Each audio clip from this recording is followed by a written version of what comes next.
Kita akan lanjutkan pada materi berikutnya tentang konsep statistik. Konsep statistik. Kita bagikan layar dulu ya.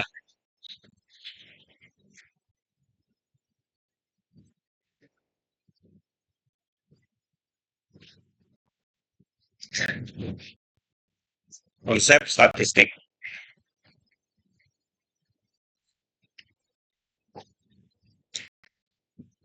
Sudah nampak di layar ya?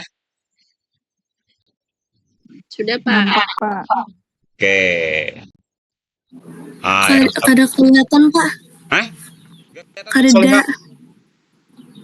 Kada muncul. Berarti mungkin jaringan tempat sekolah kayaknya ya. Di tempat lain Ini muncul ya? mulai tadi terputus. Oh, ya. Berarti nanti ini ya. Nanti materinya ini akan Bapak bagikan di grup WA insya Allah nanti ya. Tolong diingatkan ya ketua kelas ya supaya Bapak ingat untuk membagikan materinya ini. Nah, apa itu Terima fungsi kasih, statistik? Nah, coba saya ingin mendengar suara Putri Nur Aulia. Tinggi, Pak.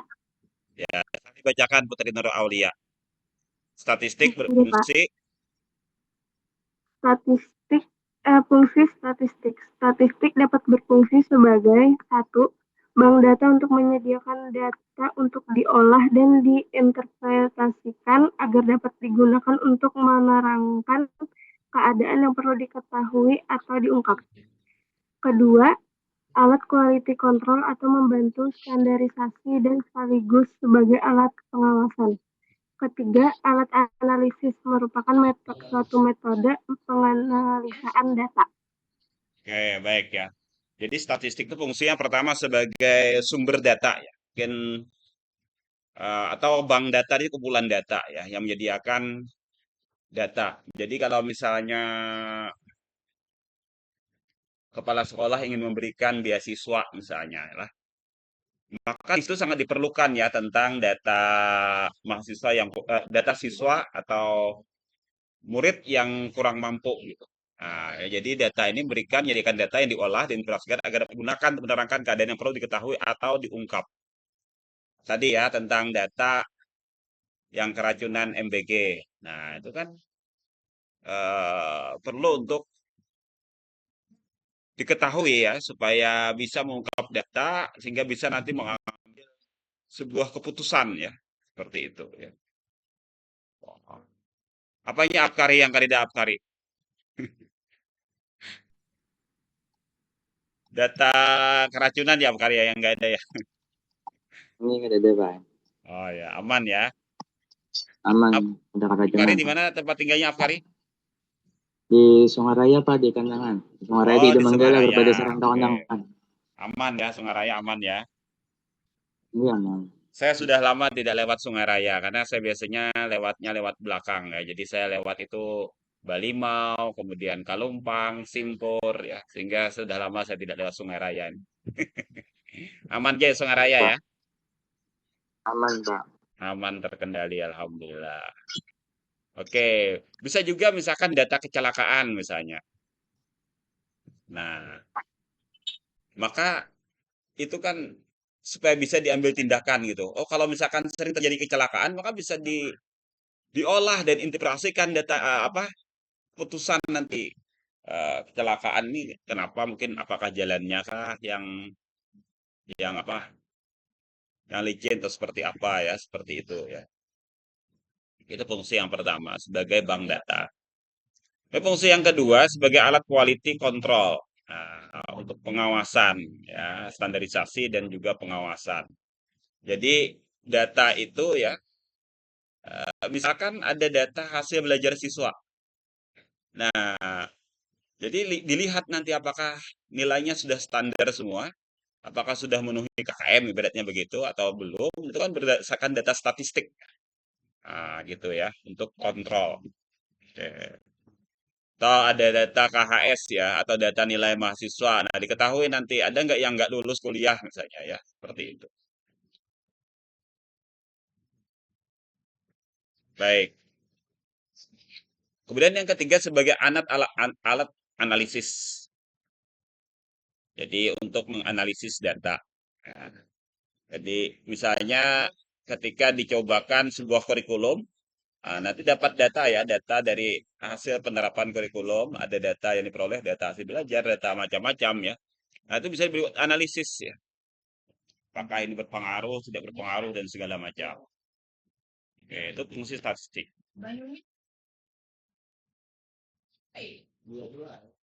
Oke, berikutnya adalah kegunaan. Kegunaan statistik. Coba Bapak ingin mendengar suara Widya. Coba Widya, bacakan Widya, kegunaan statistik Widya. Ini Pak, kegunaan statistik. 1. Memperoleh gambaran tentang kejadian, gejala, atau keadaan. 2. Mengikuti perkembangan kejadian, gejala, atau keadaan dari waktu ke waktu. 3. Dapat menyusun laporan berupa data kuantitatif dengan teratur, ringkas, dan jelas. Yang keempat, dapat mengetahui hubungan antara gejala satu dengan gejala lainnya.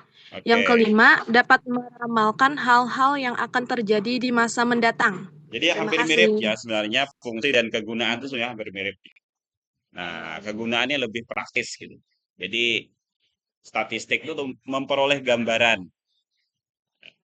Misalkan tadi ya, jumlah orang miskin di satu kampung. Nah, itu memberi gambaran ini termasuk kampung mayoritas miskin kah atau kaya kah, misalkan seperti itu ya. Atau data tentang buta huruf. Jadi apakah di kampung ini termasuk banyak yang buta huruf atau sedikit ya, dan macam-macam. Nah, itu memberi gambaran. Kemudian untuk mengetahui perkembangan kejadian, misalkan kemarin kita disajikan ya dulu ya, sering disajikan dengan data COVID ya, data COVID ya, untuk mengetahui perkembangan bagaimana sih COVID ya, dari waktu ke waktu gitu. Nah, kemudian kegunaan statistik juga untuk dapat menyusun laporan. Nah, laporan. Biasanya laporan kemajuan ya, itu bisa disajikan dalam bentuk data statistik. Nah, data kemajuan. Kemudian dapat meramalkan hal yang akan terjadi masa depan. Nah, itu kegunaan statistik.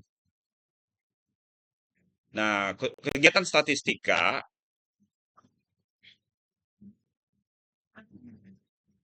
yang pertama ada mengumpulkan ini ya, kemudian menyusun, menyajikan dan menganalisis data. Kemudian jenis statistik. Nah, jenis statistik terbagi dua, ada statistik deskriptif. Nah, mungkin lebih tepatnya statistik deskriptif ya, ini tidak konsisten antara judul dengan isinya. Kemudian ada statistik inferensial.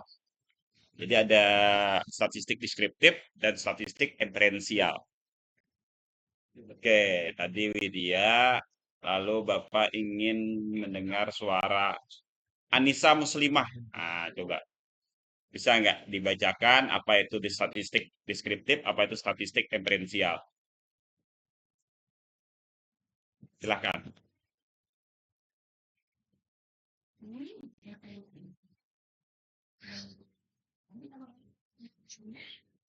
Oke, karena belum ada respon, saya ganti dengan Adistia Humaira. Oh, ada Anissa Muslimah tadi ya? Oh, adakah? Ya, silakan Anissa Muslimah, bacakan. Anissa Muslimah berarti statistik deskriptif, kemudian Humaira tadi statistik referensial ya. Silakan Anissa Muslimah dulu. Statistika deskriptif. Statistik yang berkenan dengan pengumpulan, pengolahan, dan penyajian sebagian atau seluruh data atau pengamatan untuk memberikan informasi rata, prosentasi, dan lain-lain tanpa pengambilan kesimpulan.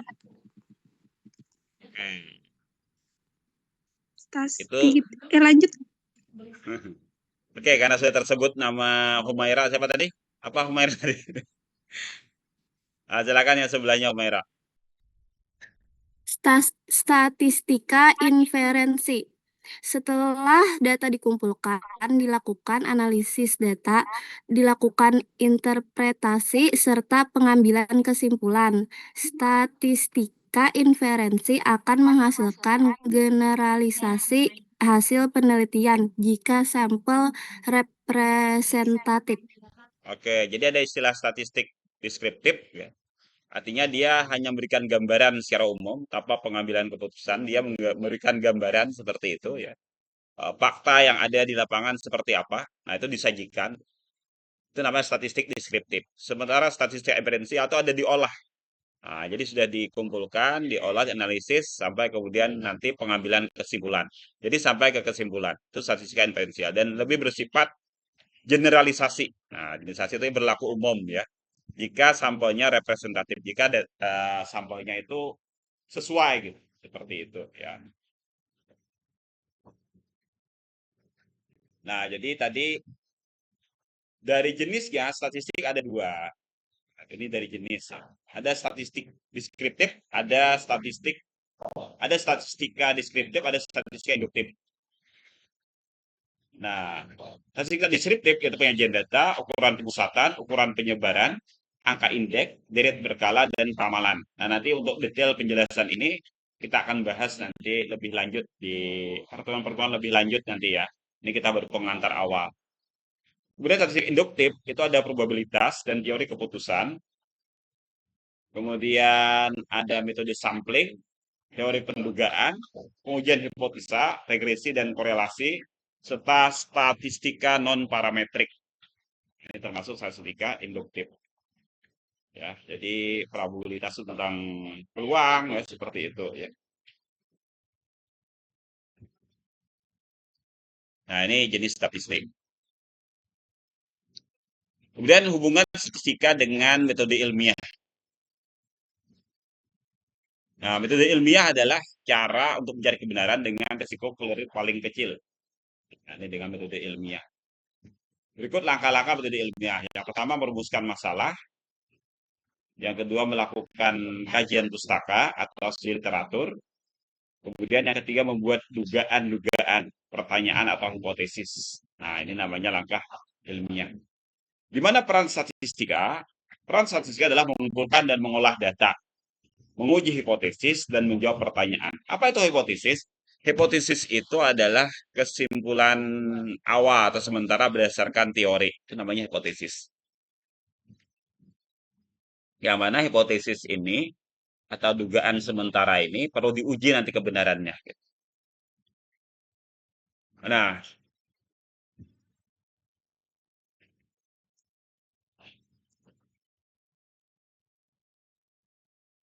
ketika kita ingin mengambil kesimpulan, maka diperlukan waktu itu adalah adanya instrumen yang disiapkan ya. Ada instrumen itu adalah alat untuk mengukur.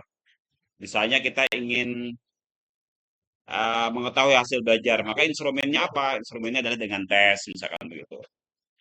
Kemudian sampel itu adalah diambil dari populasi.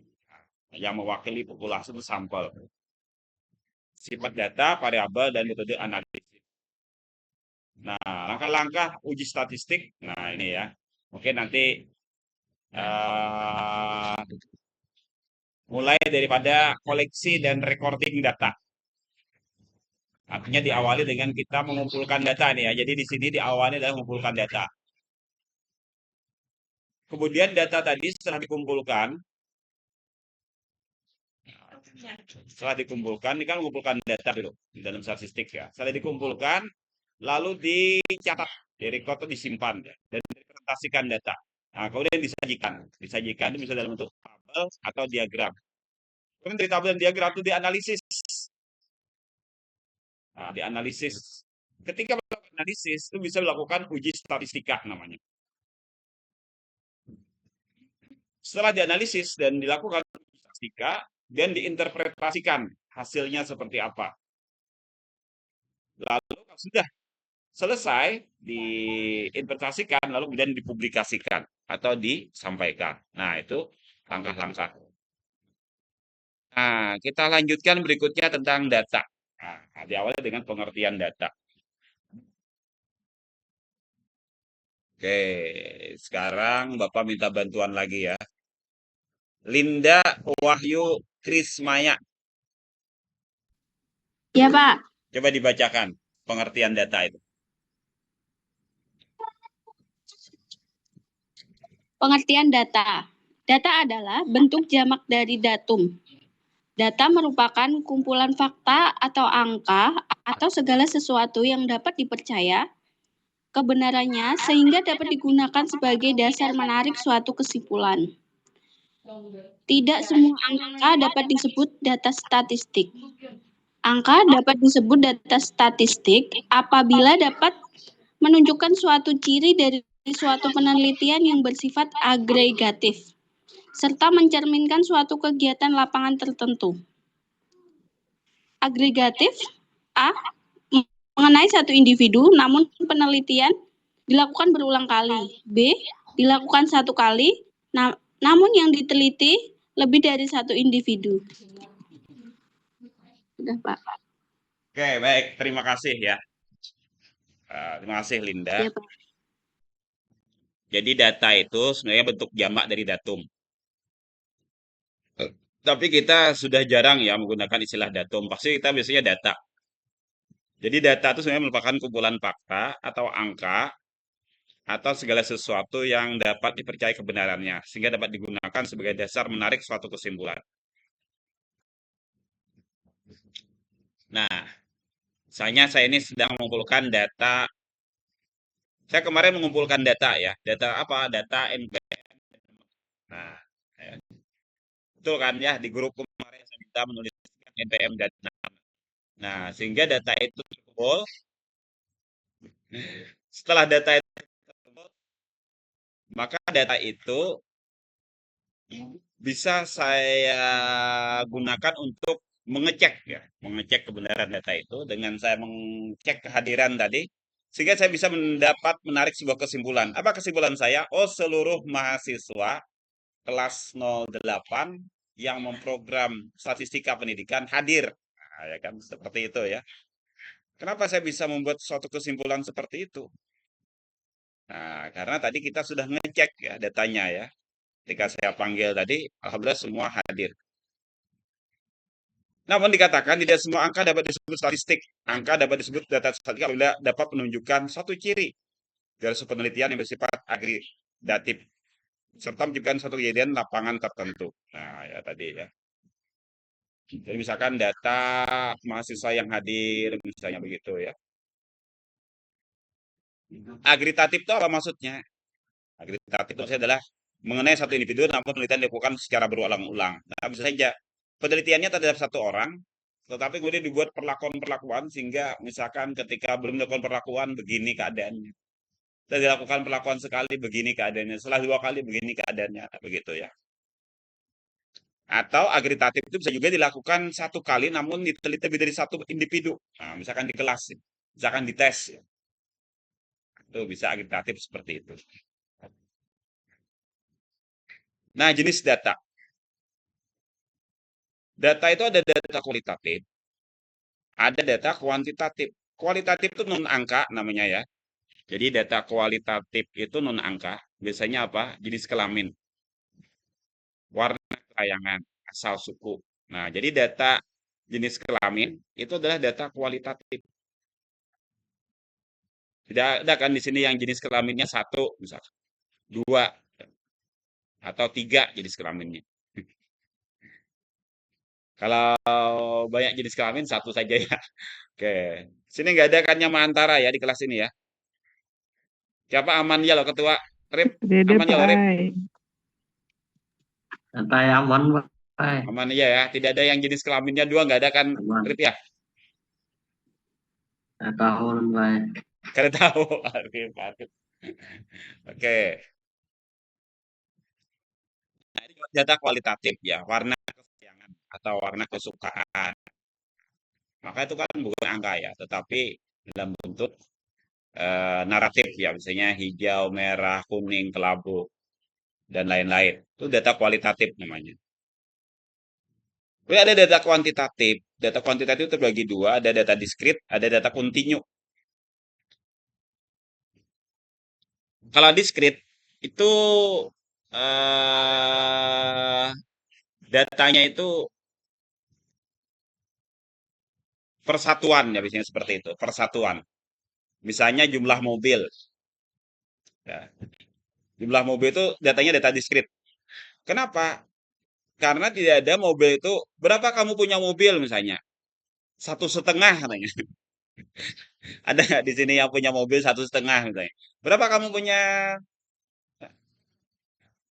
sepeda misalnya? 2,5. Nah, nggak mungkin seperti itu ya. Tapi pasti bulat ya. Punya mobil satu ya, punya motor dua, misalkan begitu ya. Nah, itu namanya data diskrit ya. Jumlah staf, jumlah TV, jumlah mahasiswa, itu semuanya diskrit ya. Putus-putus.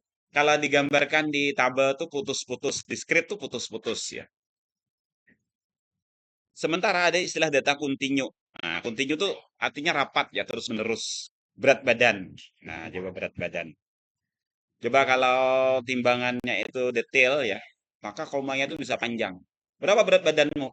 Misalnya 1,235 kilo misalnya. Nah, itu kan artinya ini ya, ada koma-komanya ya. Kemudian ada yang satunya lagi, berapa beratnya? 1,3 pikul misalnya. Nah, itu. Jadi berat badan, jarak kota, luas rumah, dan lain-lain itu datanya data kontinu. Oke.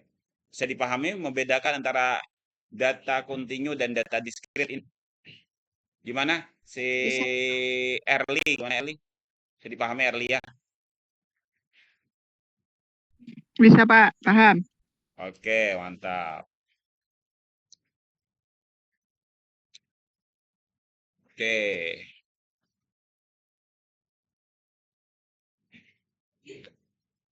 Bapak, itu kayak termasuk skripsian lah bila kuantitatif dan kuantitatif. Kenapa?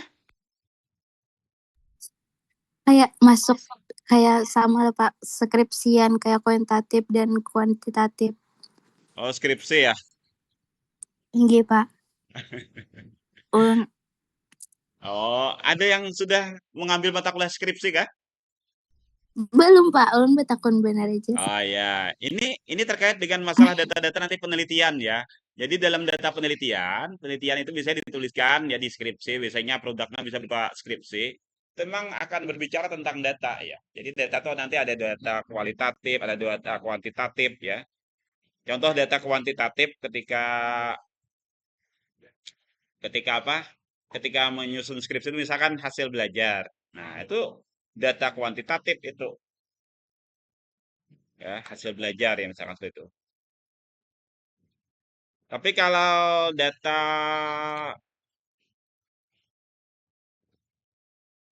minat misalnya ya, minat tuh bisa jadi datanya data kualitatif, minatnya tinggi, rendah misalnya, sedang. Nah, itu kualitatif itu ya. Oke. Gitu ya. Jadi deskripsi itu sangat penting untuk memahami tentang data ini. Nah, ini berdasarkan sifatnya, data itu ada dua, yaitu data kualitatif dan data kuantitatif. Nah, kalau kualitatif, data yang berbentuk kalimat, kata, atau gambar. Itu namanya data kualitatif.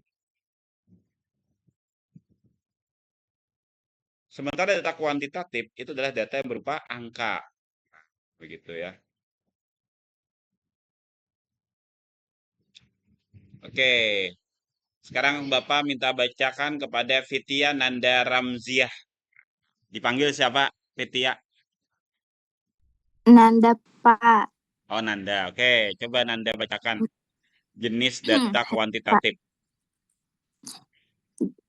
data kuantitatif, data diskrit yaitu data-data yang tidak dikonsepsikan adanya nilai-nilai di antara data bilangan lain yang terdekat. Data kontinu yaitu data yang didapat dari hasil pengukuran.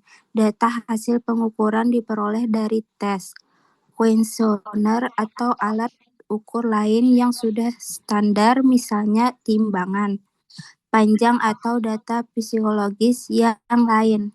Oke, jadi data discrete itu adalah data yang tidak dikonstruksikan adanya nilai-nilai antara data itu atau bilangan lain yang terdekat. Jadi kayak misalkan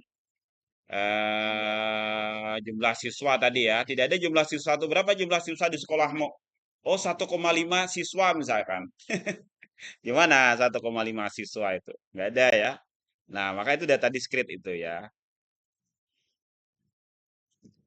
Atau berapa jamaah? Jamaah saya tanya sama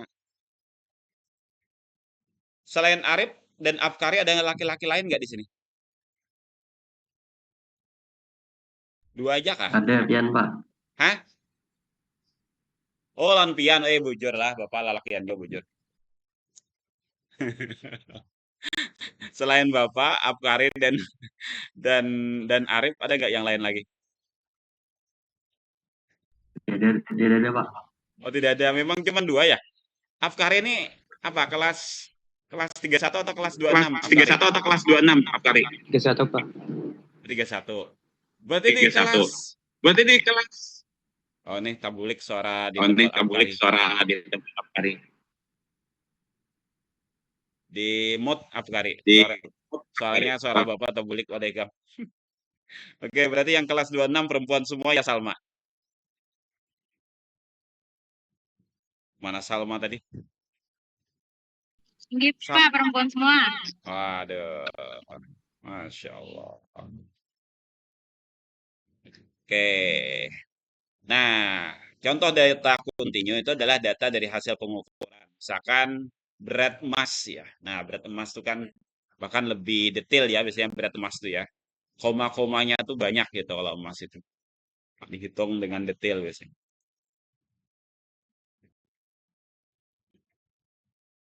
Nah, skala skala pengukuran terbagi 4 ya. Ada istilah skala nominal, ada skala ordinal, ada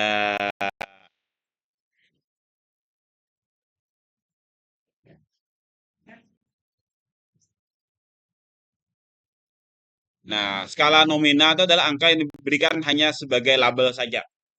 Misalkan contoh pria dan wanita. Nah, itu skalanya nominal. Misalkan pria itu 1, wanita itu 2. Misalnya. Maka itu skala nominal itu ya. Jadi, seperti itu. Kemudian ada istilah skala ordinal, yaitu angka yang mengandung pengertian tingkatan. Contohnya ranking 1, ranking 2, ranking 3. Tapi jarak antara ranking 1 dan ranking 2 dengan ranking 3 bisa beda ya. Bisa jadi ada yang sangat jauh, ada yang dekat gitu. Tidak sama gitu. Itu skala ordinal namanya. Kemudian kalau skala interval itu mengandung sifat ordinal dan punya jarak atau interval yang sama. Nah, itu interval ya. Misalkan saham sangat prospektif dengan harga saham 738, 36 sampai 878.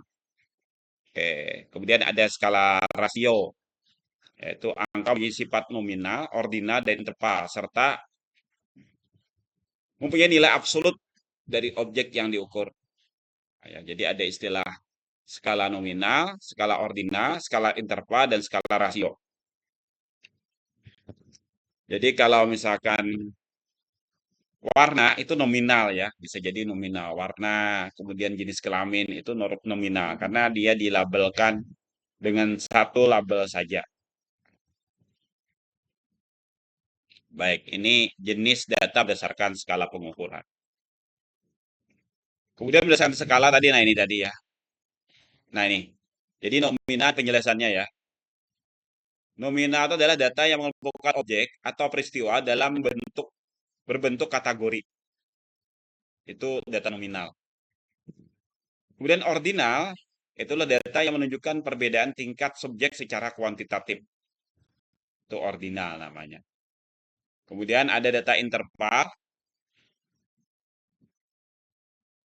Itu data yang memiliki jarak yang sama antar datanya, tetapi tidak memiliki nilai nol mutlak. Jadi nol mutlak artinya tidak dianggap ada. Jadi seperti itu ya. Kemudian data rasio, yaitu data yang berskala rasio hampir sama dengan interval, yaitu keduanya memiliki sifat di atas menunjukkan kedudukan suatu kelompok. Nah, kemudian berdasarkan sumbernya, maka ada istilah data primer, ada istilah data sekunder, data tersier, dan data kuarter. Data primer adalah data yang diperoleh secara langsung dengan melakukan sendiri pengumpulan terhadap objek. Itu namanya data primer.